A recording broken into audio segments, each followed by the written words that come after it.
2040 का दिल्ली है और यहाँ सांस लेने में परेशानी हो रही है क्योंकि यहाँ बस रेतीली हवा, धूल और आंधी है बस।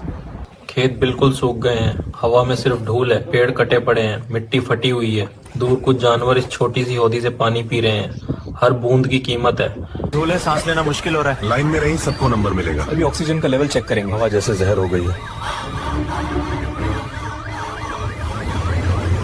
और ये सब इसलिए है क्योंकि 2025 में एक आदेश आया था कि 1 मीटर से कम ऊंचाई वाली पहाड़ियों को संरक्षण सीमा से बाहर कर दिया गया था, जिससे अरावली की पहाड़ियों का 90% हिस्सा नष्ट कर दिया गया। ये करोड़ों साल पुरानी पहाड़ियां राजस्थान और दिल्ली जैसे इलाकों को धूल और मिट्टी से बचाती थी। दोस्तों, अगर आप चाहते हैं आपका आने वाला टाइम ऐसा ना हो तो ये वीडियो अपनी स्टोरी पे लगाइए, अपने दोस्तों को भेजिए और अवेयर कीजिए अरावली को बचाने के लिए, ताकि आपका और आपके बच्चों का आने वाला टाइम ऐसा ना हो।